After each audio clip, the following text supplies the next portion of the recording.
part of the kettlebell burpee is that we're making our clients go from something dynamic and ballistic like a burpee to something very rigid and stable like a deadlift. So the biggest thing that we want to cue with these kettlebell burpees is that when we come out of the burpees, we need to make sure that we regain the proper shape to do this deadlift. So you're teaching them how to go from an extended position, hopping up, where they might not have the mobility to keep that nice straight spine position yet, but then they have to realign their spine to neutral, get abdominal retraction, get our spine in the back in the proper place in order to make sure that they're doing the mechanics of the deadlift right.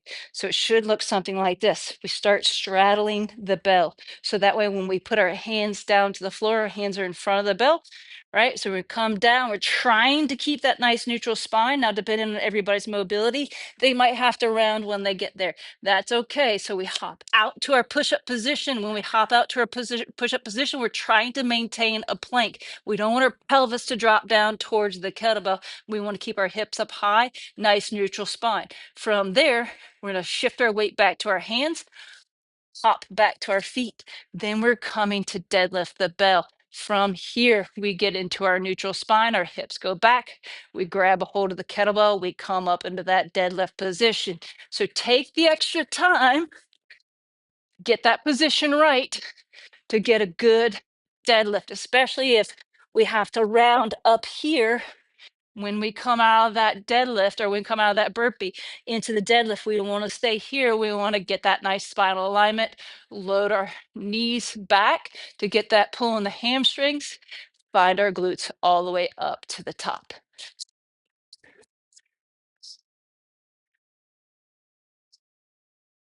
So from there, we're going to do walking lunges.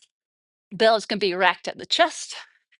Here, we're taking that forward step, we're loading into our front foot, we're dropping down to the floor, but we're keeping our weight evenly distributed through our toe and our heel on that front foot. We're driving out of that front foot forward to step forward and go into the next foot.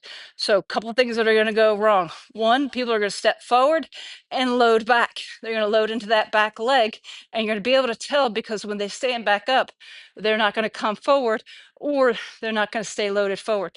The other thing that's going to happen is people are going to keep going forward.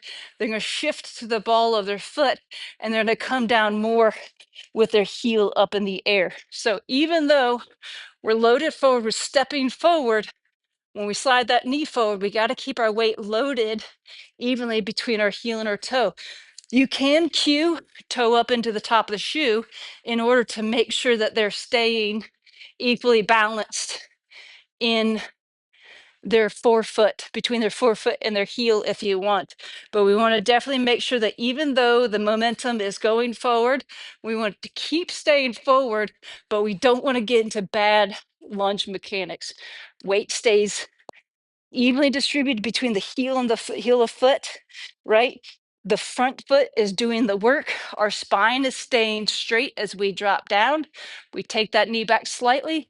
We're driving forward into that next lunge position. We're going to finish this setup with two-handed swings. Again, weights back on our heels, belly buttons pulled in. We're keeping that neutral spine, driving our hips into extension, making sure that we're not overarching the spine. We've got our abs in, we've got our glutes on. We're finishing each swing in the standing and neutral position. Nice tall spine. We're letting the bell take a natural arc without allowing the hands to take over.